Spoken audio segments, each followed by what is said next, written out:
this wonderful chunk of it. And yeah, so let me start. So I want to talk about correspondence theorem and quadratic plane curve counts. And I was very, very lucky because a lot of work was already done yesterday in Amy's talk, where she was already like telling you what the topic of correspondence theorem should be. And so I can actually concentrate on what do I mean by quadratic plane curve count, where this should be short for quadratically enriched plane curve counts, which was also mentioned by Amy yesterday. So let me give you an introduction to this. So I want to start with having rational plane curves with point condition in different sections.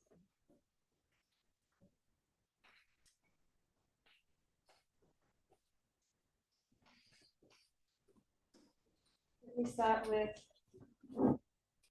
the very basic setup, which is D is going to be the degree for today of the curves. Then N is going to be 3D minus 1. That's going to be the number of points. Counting curve with plane curves with point conditions, that is curves to a given number of points. And let's call this number of curves ND. So ND is going to be the number of rational degree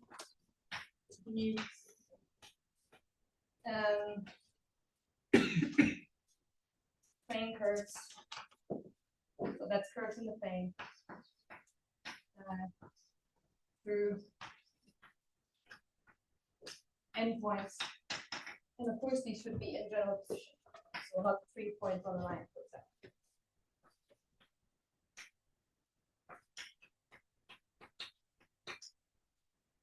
Okay. So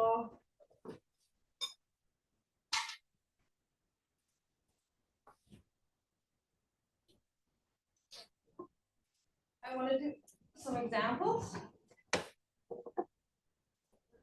Tables. Here's ND. Let's start with equal to 1. Then N is 2. We have 2 points, and we're counting the degree 1 plane curves through 2 points. That is just the number of lines through 2 given points. 2 given points in the plane, fix 1 line. So N1.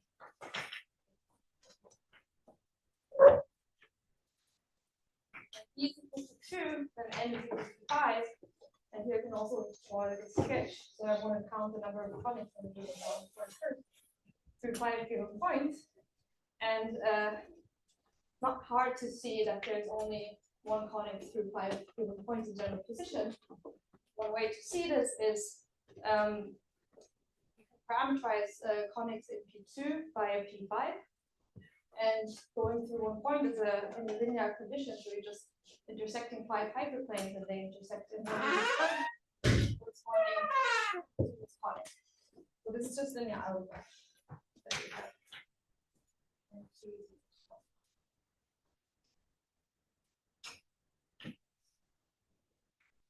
Two more.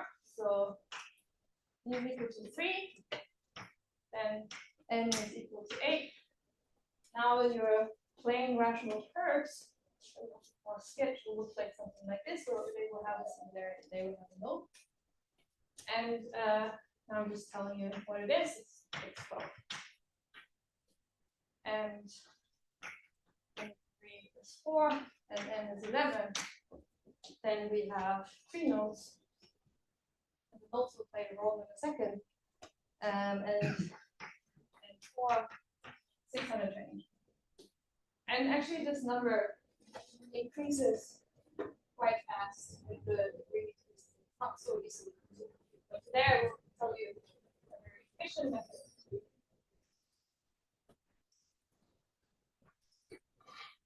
So I will add things to the table, namely the following. Also, something that already occurred in yesterday's talk is the question of yesterday was real tritangents, and now we could also ask how many of these curves are actually defined over the real numbers. And it turns out then that then I can't give you a number. Also yesterday we had a range of things that could happen, but there's a way to actually get a well-defined number, which will be a lower bound for the real curves in the following way. So now we're doing this over R. So now let's see the real plane curve, and I only want to know the singularities. And that's okay, because as soon as all your points are in a position, you will only have nodes and singularities. And then that was defined by Changer. This is abbreviated like this. This Changer's line is the following. Take a product over all the real nodes. I don't know if I find the real numbers. Z of C of the mass of the node, and I still need to tell you what the mass is. So mass of Z is there are two types of real nodes of the real curve. The node could look like this locally. The real looks like a crossing, you have a point in the middle and two real branches. Or it could look like this. You have one real point in the middle and two complex conjugate branches. So let's call this a split node. And this non-split node. And in case we're here in the split node case, that the mass be +1 and otherwise that the mass be -1. This is a picture of the reals, right? That's a picture of the reals. Okay. Everything is real. Yes. Right. So now we count each real curve with a sign, and only the non-split nodes contribute to the sign. And then Changer shows that we call it WD, and that's why I put an S in here, which is I take the. I want to start a new word. Split and non-split again. What was that? Split versus non-split. What's the difference? So here the branches are defined over R and here over C. So locally we have the equation x squared minus y squared equal to 0. And here you can take the equation x squared plus y squared. And the point is that the node is defined over the reals, but the branches might not be. Exactly. Here the 0 point that's defined. And we don't care about that. It could also be pairs of complex conjugate nodes. We don't care about them.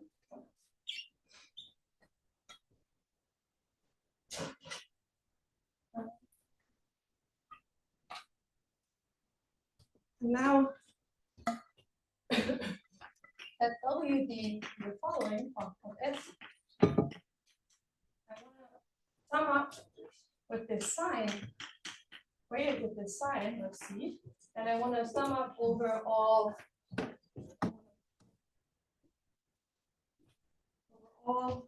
now only the real ones. We don't care about ones defined over the complex number. So the real, rational, degree, D curves through are a configuration consisting of R real points and S pairs of complex conjugate pair points.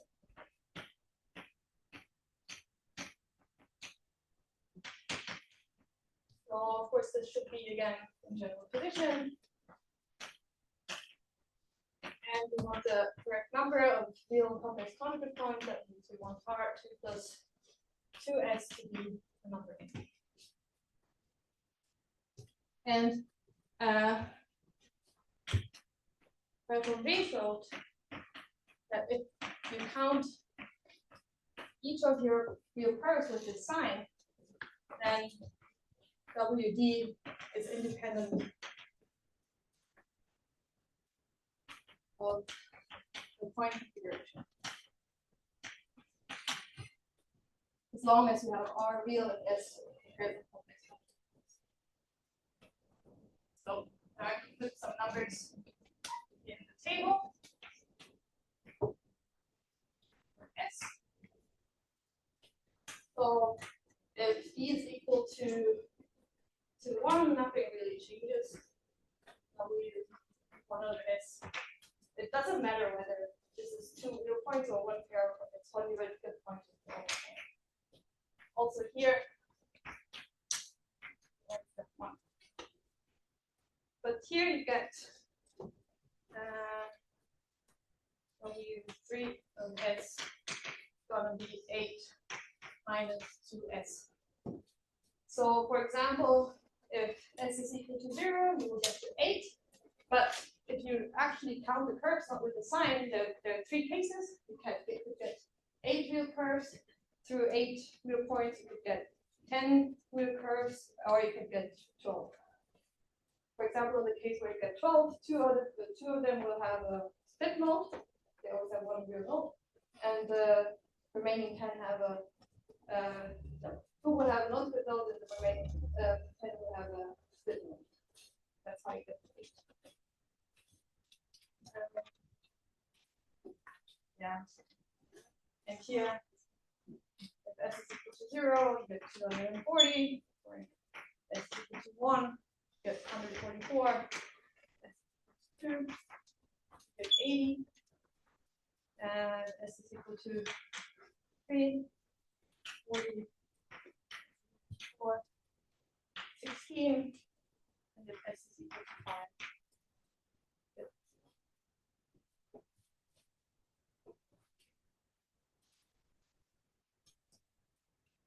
Are there any questions?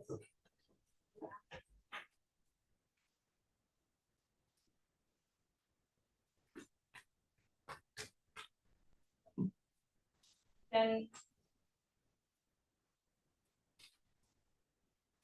now I want to tell you about this quadratic part. For this, I want to answer the following question. Maybe I can put it here. Question: is there a formula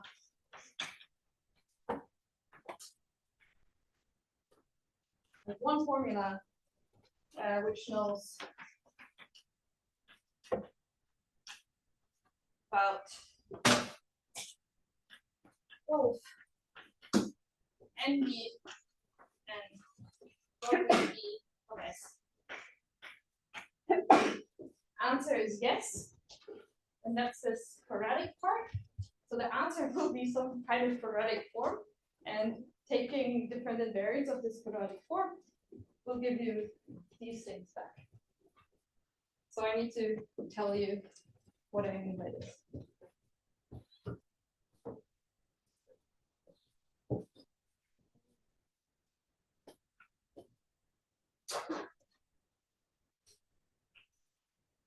So the answer to this question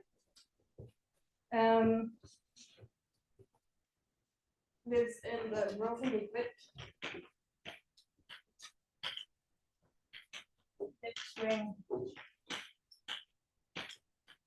of the field K, and now the H of the field is characteristic of the case.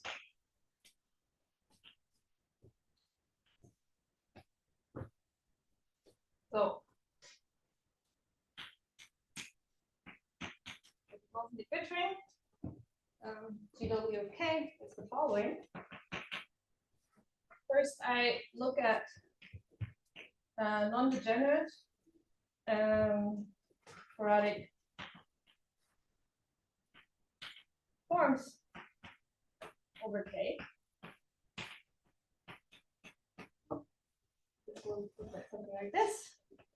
I look at the set isometry, and I can give this set an algebraic structure, namely a monoid, the structure of a monoid, by taking the direct sum. So I can take the direct sum of two quadratic forms, and I get a new quadratic form of the K, and this is the isometry classes. So this is we have an addition. We have one monoid structure that we like groups. We group complete.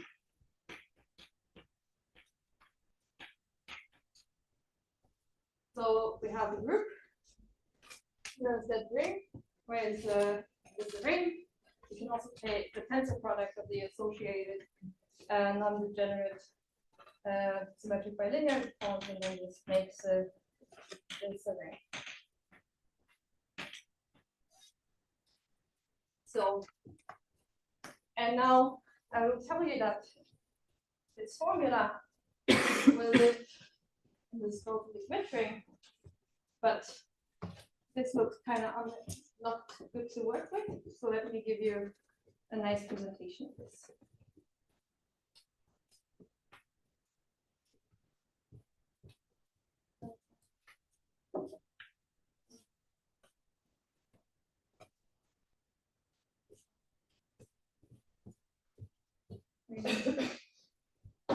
Let's erase this.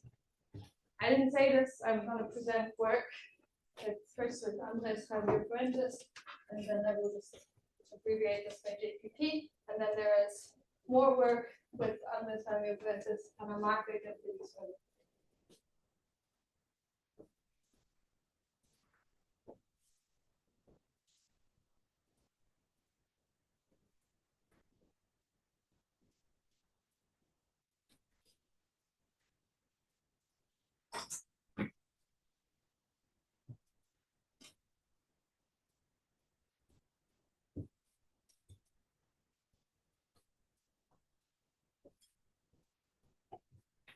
So this is actually not too bad to algebraic, because we have a nice set of generators,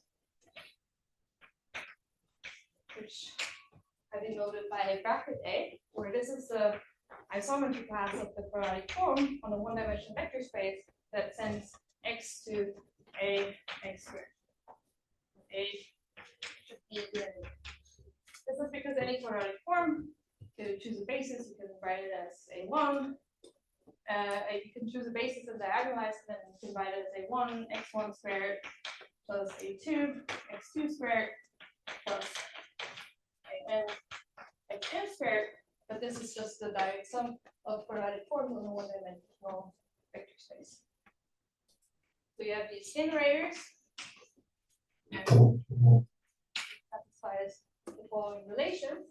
That's all you need to know. So A is the same as A b squared, because the quadratic form where a b squared x squared, I can just replace the x by bx, and then get something of the same isometry class. And A plus B in brackets plus A plus B. So here we want A and B not to be 0. Here A, B, A, B, 0. And finally, A, B is the same as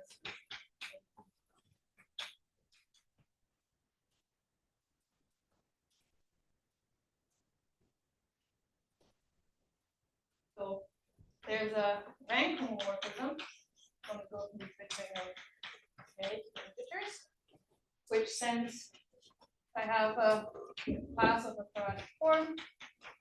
So this B here is a k vector space, so this sends it just to the dimension of this vector space. And this extends to a ring holder.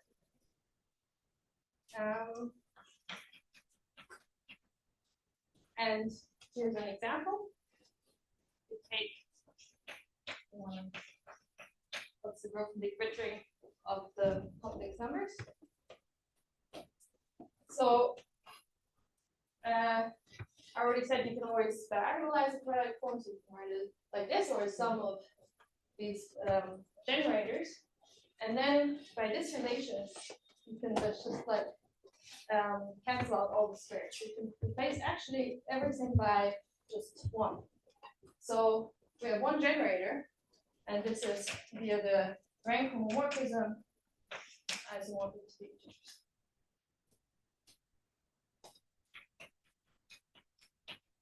We also use it in the real numbers from the motivation for the curve counting.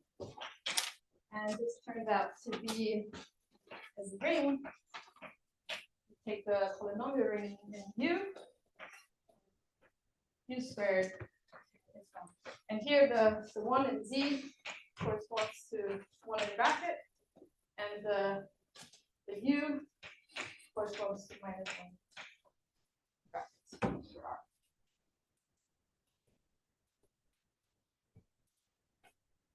And maybe let's also do finite fields. GW of FQ is the adjoint U, and 2U minus 1, and also more U squared. And here 1 again corresponds to 1 in brackets, and U corresponds to something which is not a square in FQ.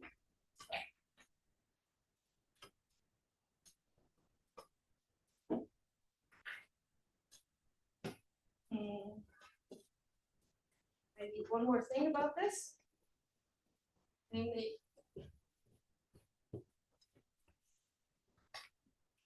if I have L over K acceptable field extension, then I can find a trace homomorphism from the vectoring of L to the vectoring of K, where I do the following. Yeah, I have my quadratic form over L, and I just post-compone it with the field trace from algebra.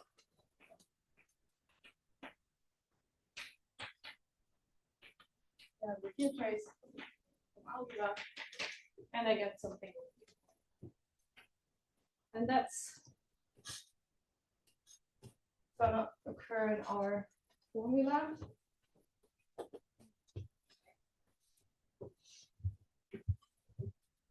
One example for this trace is, so our favorite field extension, or a simple one is I can take C over R over C.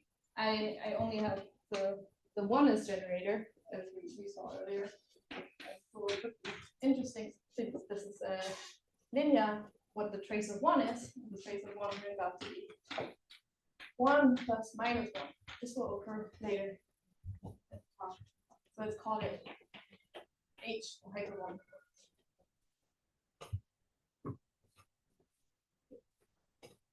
So now I want to define well-defined curve count analogous to this Bergeron count, yeah, something independent of the point configuration, but something that I could do which makes sense over any base field K, and in particular it should give us back this number ND and all of these numbers, and it will be valued in the from the grid thing. So that's a good point to start for questions.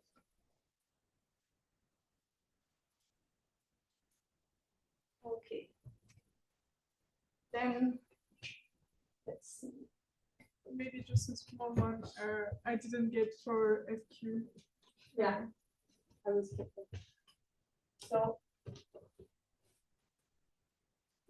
FQ, this one looks complicated. It's not so bad. So FQ, the generators Sort of the bottom of the board is hard to read. Yeah, So it's maybe I can just write it down. yeah, English. So GW of Q is you're going to use, and you have 2U minus 1, and U squared minus 1. And as a group, I think this is easier. You get just Z, and that's records the rank of the quadratic form, and FQ units 1 units squared, and that is actually, so this is the rank, and units up to squares. This is the equivalence class that identifies two elements in here if they only differ by a unit, and units up to squares if there's only two elements in here. And the non-trivial one, which is not the one, is the U. So every element in here is determined uniquely by the rank of the exponent. But as a ring, it's the same for any Q. Prime Q. Yeah. I mean the U will be different.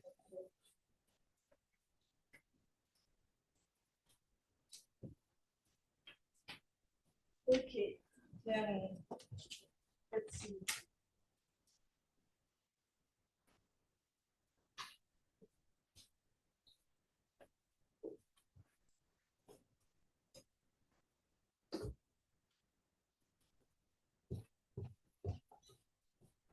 So I will erase these relations you won't see.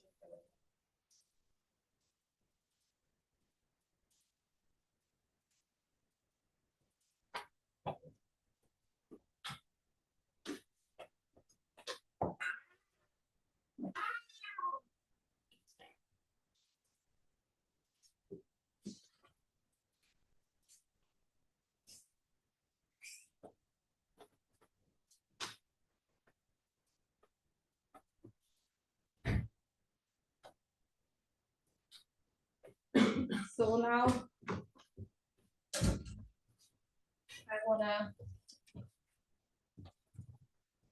do something very similar to here. I want to look at the nodes of the curve.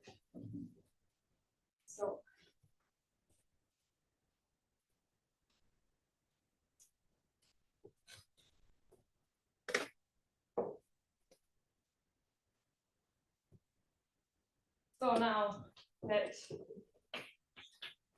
kappa of C, so now C is again a nodal plane curve.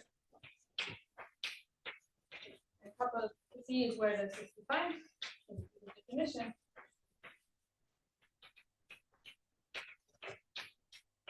And now we're gonna look at the Z, a node of C, but now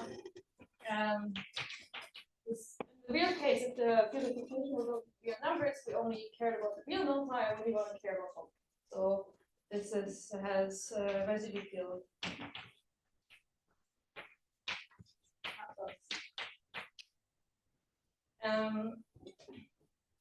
Now, just like before, the branches of this node, these are defined over C. And I might have to join the square root of something, which I want to call the mass. And this really agrees with the definition of the mass of Z in the real case. So in the first case, the branches were defined over R, so I didn't just join the square root of 1, which is in this case, the branches are over C, so the I join the square root of -1. Yeah, and this makes sense. So this is a natural definition or a generalization of this mass. And now let's A1 of C. So this A1 I should maybe explain. The intuition for this comes from A1 homotopy theory, but I won't say anything about it. So it's just some notation. No? What do? I again take now the product over all the nodes, nodes Z of T. And I want to take the product over all the masses. But the mass, so here this is for some M of Z unit in K of Z, which is only well defined up to squares, but this doesn't really matter because, oh, I erased it, because we had this will later define an element of the broken grid frame, and we have this relation. So it's well enough defined for us. Maybe I should write. And so this lives in here, but we kind of want to get something in the definition of C. So I have to take, just take the norm of this. This is again the norm from algebra. And now I get something, a unit in kappa of C, and I can put brackets around it. So this will make it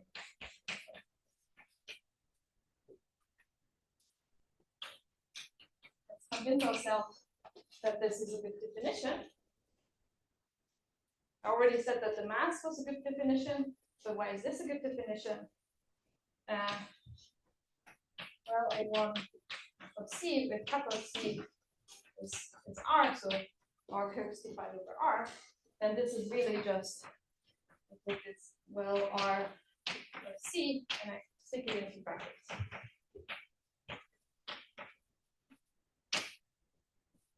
And why is this? There's a little difference. I take the product now over all the nodes. There could also be some complex nodes, but then the mass will be 1, and I take the norm of 1, and it doesn't contribute to this product.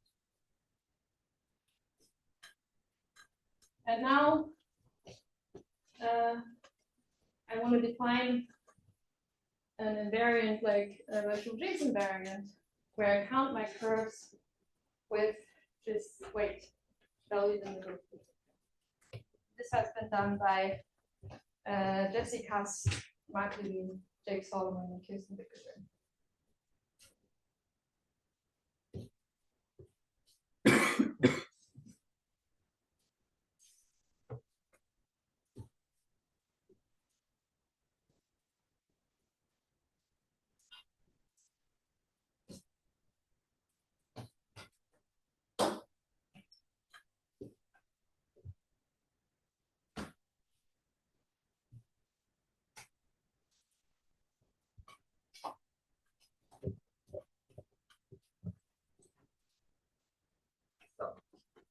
Now, here we had real curves going through real and pairs of complex conjugate points. But now if I take arbitrary base field, then I could have finite algebraic field extensions, which are not associated, could be more complicated. These I also want to report. So I report them in sigma. Sigma is going to be product of finite field extensions. Okay, finite separable field extension such that the sum of the degrees should be n, which is the number of points. So this should generalize that we have our real and S pairs of complex conjugate points now. We want to have S points. Maybe it's now we want to have S points with residue fields L1 through L. And then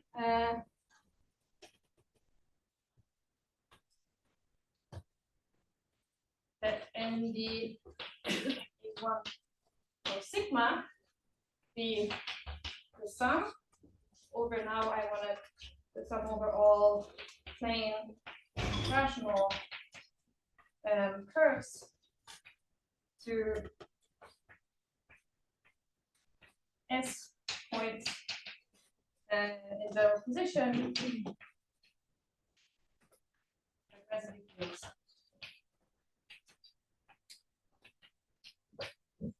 N1 to NOS.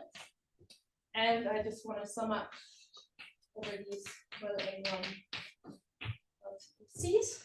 But this doesn't quite work yet because this is in the growth and liquidity ring of the field of definition of C, and I want to go down to K, so I take the trace. And this is it. Maybe let's do an example. K is equal to R, and then sigma is equal to R to the R, and C to the S, so that's this case. Then N the A1 sigma is, I can take the first, let's take the ones with field of definition R, then I take the trace from R to R, which is just the identity, and then I take, well, A1 of C, but that was the same as well, R of C in brackets, and then the second summand is the one where the curves are defined over C, then I have to take the trace from C to R of, well, of C, but this is just gonna be 1, because all the masses are gonna be 1. This is and here, still on the board here, this was this hyperbolic form.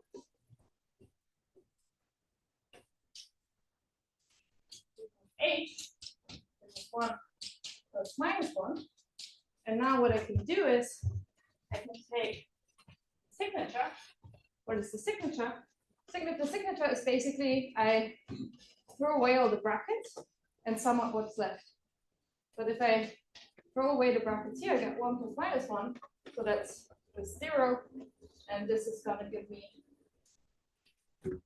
WD.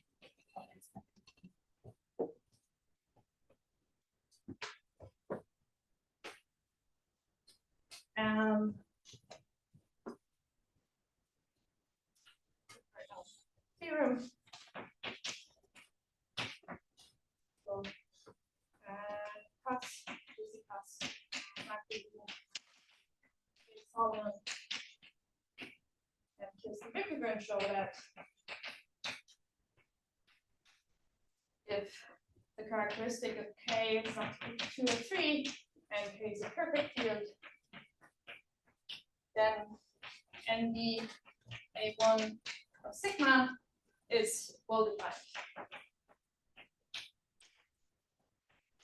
This I mean I just have space. Exactly what is said here by Changer.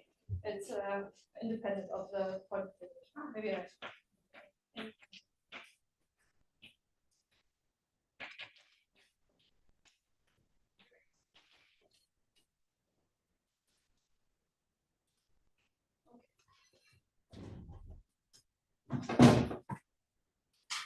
So now I told you, I hopefully motivated that this is a good thing to have. It really knows about like all the real things, and also if I take the rank of it, I take the rank of this is just gonna, this has rank 1, this has rank 2, and what I actually will get is just NB back. That's the power. So this is a good thing to have. It knows this one and it knows this one. It actually knows a lot. So, and next I want to tell you how to compute this, and then the combinatorial.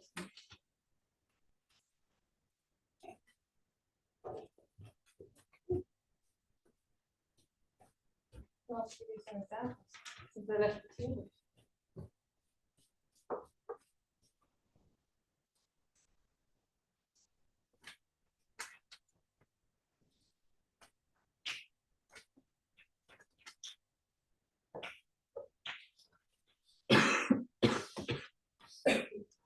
So this is already at 21. 1, this is always going to be 1. And for this, we actually also have a nice formula, which actually works for any k and any sigma you can take. So you take 2h plus the trace of sigma over k of 1. By the trace of sigma over 1, I really mean 2h plus the sum of traces of li over k of 1, where the li are just li. Actually, there's a really nice formula, like a universal formula, which works for any sigma. And in general, it's not clear that this always exists, but I bet it does. And here I'm not writing down, it's too long.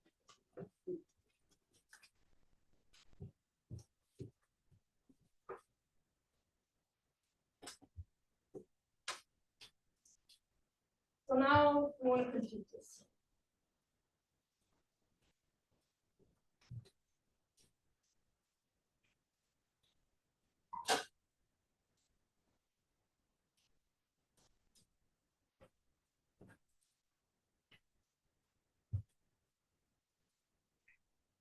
And Amy already told you yesterday how to compute this. There's some topical correspondence here. So you can translate everything to topicalize. You can take your curves, you topicalize them, and you told you how to do this, and then you can count topical curves instead. We don't have the super abundance problem. Everything works out nicely.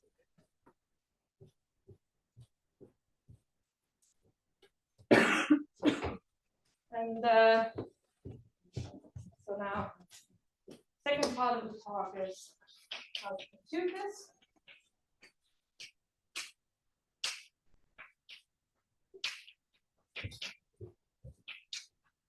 And the first breakthrough for using topical geometry, there was also a formula for this before, but there was this really breakthrough result by Duncan, which says that number NB, this classical count in the beginning, with all the curves, the same as NB topical version, which is by definition you sum up over gamma, which is the genus 0 topical plane curves of degree. So that's the same property. So degree D means that the new polygon is it's delta D. So it looks like this. Here's the point 0, 0. Here's the point 0.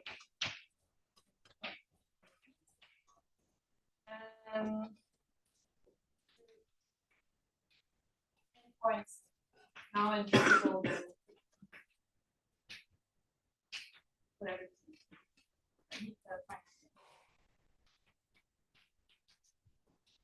And you fill this up with some multiplicity. So you can just translate this count to the tropical side.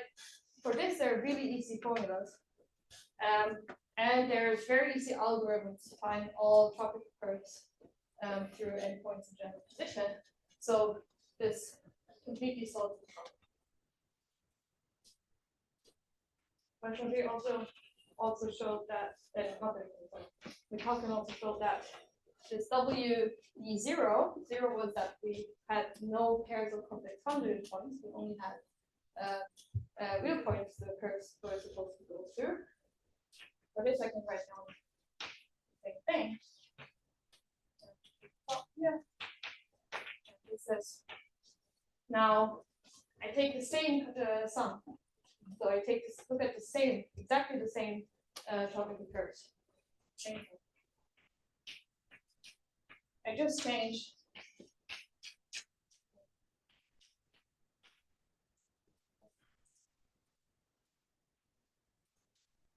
and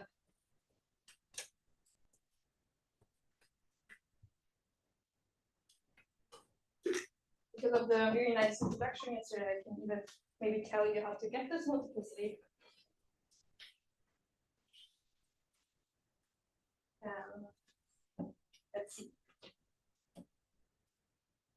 So to practicalize, we need to work over field with the valuation, for example, compute a Poisson series over C, or R.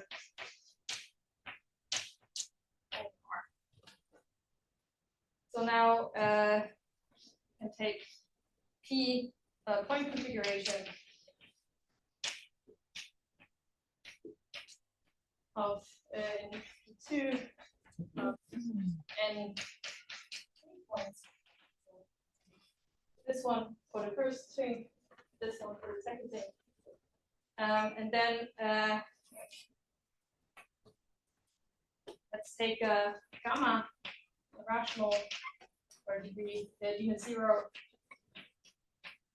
tropical curve through tropicalize all your points, then this complex multiplicity of gamma is the number of algebraic curves C through the point configuration, such that if I tropicalize a curve, I get it. So this looks quite complicated. It looks like it might depend on the point configuration, but it actually doesn't. There's some really nice combinatorial formulas for this. And the real thing is, well, I take all of these curves and I sum up their vertical resects. So this really looks like it depends on the point configuration, but it doesn't. One actually has some nice combinatorial formulas for this. And for this, I prepared tropical curves to illustrate this here on the back.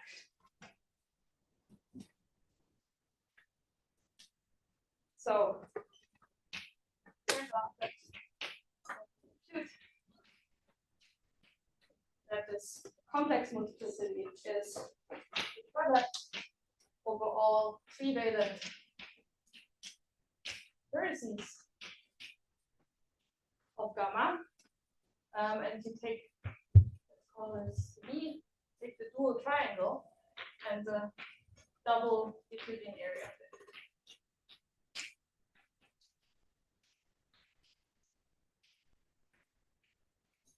So here's a tropical curve. Here's the dual subdivision. Each three-valent vertex corresponds to a triangle, and we want to take the product over the double areas of these triangles. Here, all the areas are 1, a half, so the double areas is 1, and the product is 1. Here, this example, we have these two triangles, which are bigger. Here, the double Euclidean area is 2, here 2. So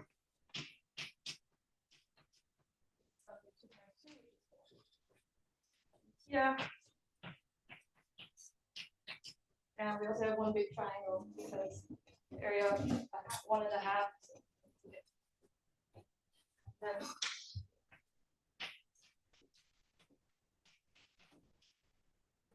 what about the real multiplicity? This is either 0 if there's an even weight edge. So, for example, here we have an edge with a 2 weight, so 0, or it's minus, so it's also the product over all three vertices, and take minus 1 to the number of interior points, lattice point of the dual triangle X. So let's put it an example. Here all the triangles are small. There's no points, lattice points in the middle. Interior plus 1. Here we already have 0. here. That's why this example here to have one interior point in a big triangle. So one actually has really easy formulas. There's somehow easy algorithms to find all of the tropical curves for a given point configuration, at least if it's a nice point configuration. So we can solve this problem. Now, since we're actually considering the same tropical curves, this really looks like there should be some kind of universal formula also on the tropical side that gives us both. And this is true. And that's the first result. I go from the first word.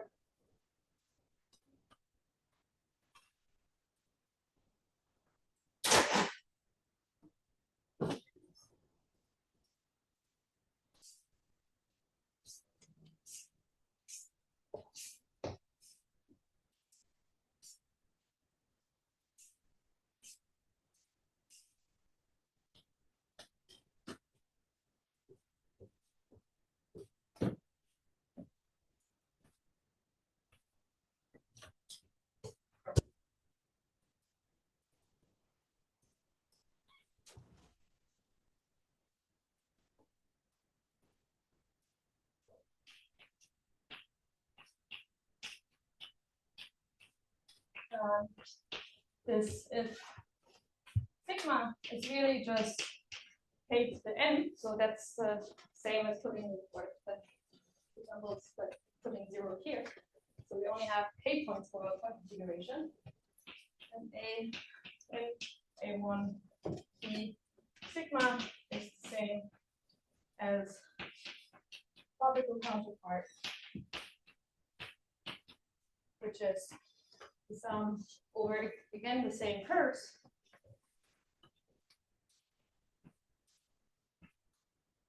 And we have some.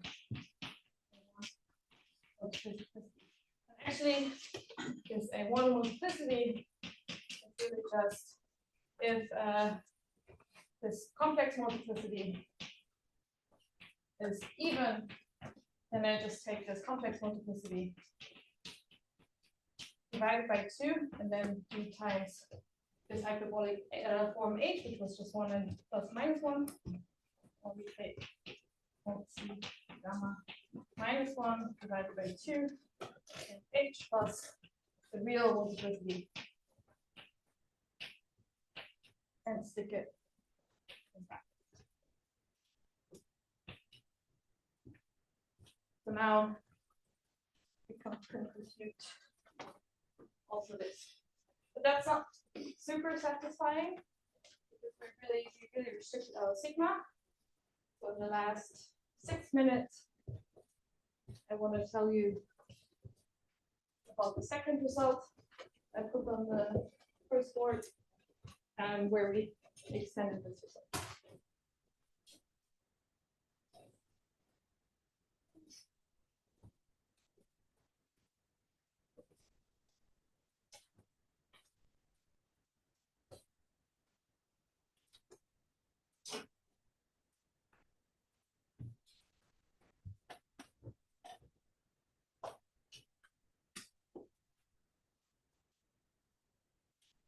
I can also tell you how to do this. So there are several correspondence here. First one by McCulkin, but also later people did it different ways with more algebraic. So people actually give you all the curves that tropicalize to your given tropical curves to the point configuration. So you have explicit formulas, and then you really just compute. Well, in the real case, these signs, or in our case, the generalization of this, and you sum it up. Sounds very easy, was very hard. That's the idea. The problem now is that if you want to do this for more general sigma, the following can happen. So maybe let's go back to the real picture. So, if you have a point configuration where you have, like here we have one non-trivial algebraic field extension, C, the Puiseux series over C. So if you have a, like, say, conjugate pair of points over this, if you tropicalize this, you only remember the evaluation. You get the tropicalized to the same point. So you need something like double point conditions.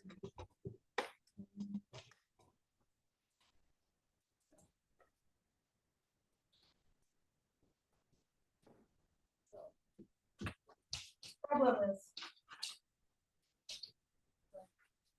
complex or more general Galois conjugate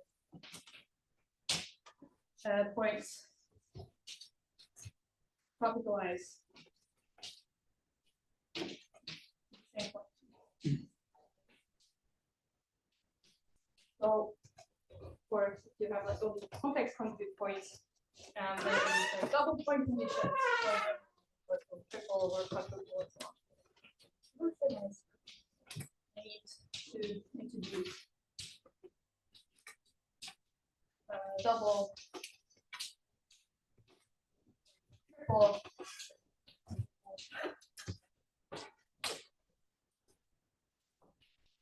condition. So you need like, you have like half point and two of the edges of each topic point per class to go through it.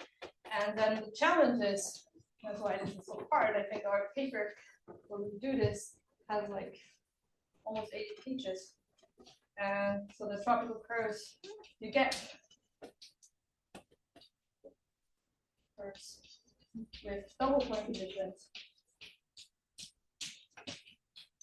We only did double point conditions. Become very complicated. There's many different cases. So here I could write down for you simple formulas on the back. Here was a simple formula, and also the real and complex multiplicity was quite simple. Here I would take 20 minutes to give you the formulas for this.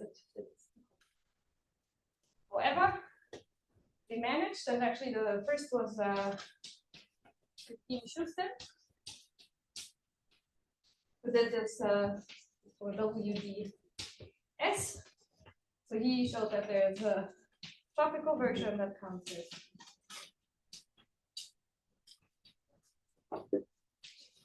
So he defines some real multiplicity for these complicated tropical curves. So the sum is now over tropical curves with, so here we have simple R simple and S double point conditions.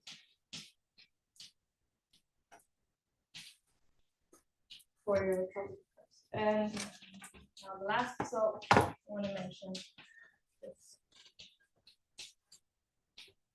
if sigma is, we take K to the R, and then a couple of quadratic cubic centers, so we only have double point conditions. So for this sigma, you can also define a tropical version of this and show that it's the same.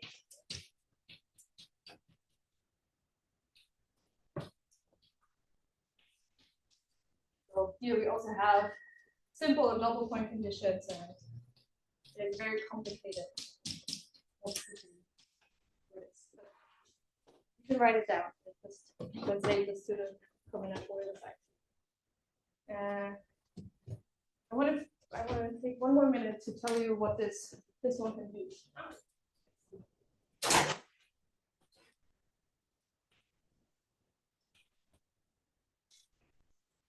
So we're equating this NA1 of sigma with this NA1 trop of sigma.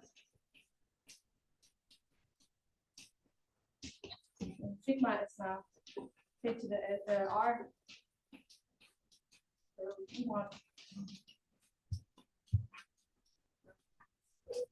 So if I take the rank, I just get NB back. If I take that's the trop. I mean, it's the same, but if I take the signature of this for K is equal to R, and sigma is equal to R to the R times C to the S, then I get WD of S vector. And one new thing, which isn't really clear from the non-topical side, is that I get these formulas. This is something in the Goethe Geometry. It will be brackets of, let's say, ones and minus ones. There's some twos, and all these DI will occur there. But it doesn't really care whether the points were actually gamma conjugate oriented, which is like two of the same kind. So if I take my last DS to actually be a square, then the bracket, in this case, the bracket ds becomes a bracket 1.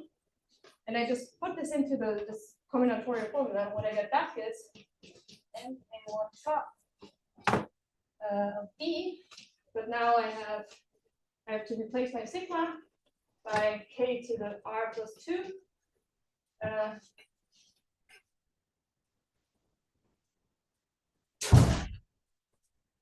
Times k square root e1 times k square root es minus.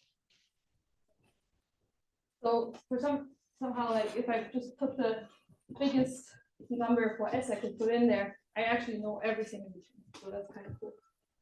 And that wasn't clear before. Okay, so let me stop here.